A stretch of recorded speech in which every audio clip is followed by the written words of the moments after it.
સ્થાનિક સ્વરાજ્યની ચૂંટણીમાં જે છેલ્લા થોડાક સમયથી નિવેદનબાજીઓ ચાલી, ભાષણો થયા, ત્યારે આજે હવે ઉમેદવારોની પરીક્ષાનો દિવસ છે.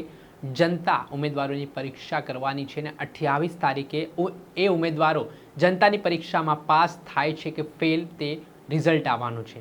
ત્યારે મંત્રી રીવાબા જાડેજાએ પોતાના વિસ્તારમાં સસ્તાઈ શાળામાં મતદાન કર્યું અને શું અપીલ મતદારોને કરી તેમણે વિગતે વાત કરી.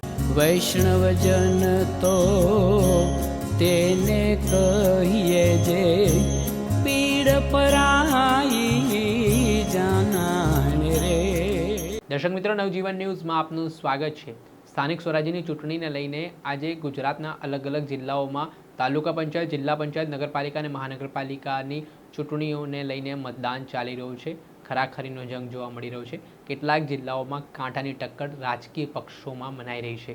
ત્યારે જામનગરની વાત કરીએ તો મંત્રી રીવાબા જાડેજા આજે સતસાઈ સ્કૂલમાં મતદાન કરવા માટે પહોંચ્યા હતા, જ્યાં તેમણે ખાસ મતદારોને અપીલ કરી છે કે મોટી સંખ્યામાં લોકો મતદાન કરવા માટે બહાર આવે, તેમના મતાધિકારનો ઉપયોગ કરે, જેના કારણે મતદાનના ઉપયોગથી લોકશાહીમાં તેઓ સહભાગી બની શકે ને આ પર્વને હર્ષોલ્લાસ સાથે ઉજવી શકે તે પ્રકારની અપીલ કરી છે અને લોકોને વધુમાં વધુ મતદાન કરવા માટે હાકલ કરી છે.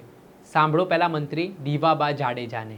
આજે મેં મતદાન કરી અને મારી ફરજ ક્યાંક ને ક્યાંક અદા કરી છે. હું આપ જામનગરની જનતાને પણ મારા માધ્યમથી અપીલ કરું છું કે મેક્સિમમ આપણે મતદાન કરીએ. આજનો આ લોકશાહીનો પર્વ ને આજનો દિવસ આપણા બધા માટે ખૂબ જ અમૂલ્ય કિંમતી દિવસ છે, અગત્યનો દિવસ છે.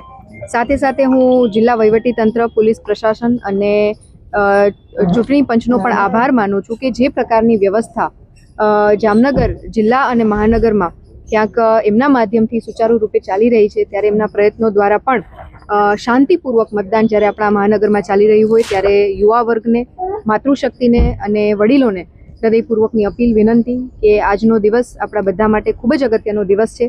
જનપ્રતિનિધિ તરીકે આપણે જેમને વોટ આપીએ છીએ આપણા માટે, આપણી સુખાકારી માટે, આપણા વિસ્તાર માટે સતત પ્રયત્નશીલ રહેતા હોય છે, સતત વિકાસ આગળ વધારતા હોય છે, ત્યારે આપણે આપણી ફરજ આજના દિવસે મતદાન કરી અને અવશ્ય પૂરી કરવી જોઈએ. ખાસ જે વડીલો છે એમના માટે અલાયદી વ્યવસ્થા પણ કરવામાં આવી છે કે પોલિંગ બૂથ સુધી પહોંચી શકે, એમના મતદાન વિસ્તાર સુધી પહોંચી શકે, ત્યારે તંત્ર દ્વારા, પ્રશાસન દ્વારા આ પ્રકારની સુચારુ વ્યવસ્થાનું આયોજન કરવામાં આવ્યું હોય. પુનઃ હું જામનગરની જનતાને હૃદયપૂર્વકની અપીલ કરું છું કે આજનો દિવસ આપણા માટેનો દિવસ છે, ત્યારે વધુમાં વધુ મતદાન આપણે કરીએ અને લોકશાહીના પર્વમાં આપણા વોટ થકી આપણે એક આપણું યોગદાન આપીએ.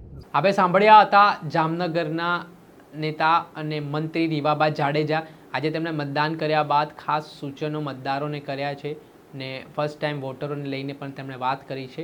ત્યારે 28 તારીખે હવે આજે મતદાન થવાનું છે. જામનગરમાં કેટલા ટકાનું મતદાન થાય છે તે સાંજે આંકડાઓ આવશે તો ખબર પડશે ને આંકડામાં જોવાનું એ છે કે 28 તારીખે જ્યારે મતપેટીઓ ખુલશે ત્યારે કોના તરફી પરિણામો જાય છે. દર્શક મિત્રો, આવા જ નવા વિડીયો સાથે આપણે માહિતગાર કરતા રહીશું, એટલે નવજીવન ન્યૂઝ જોતા રહો.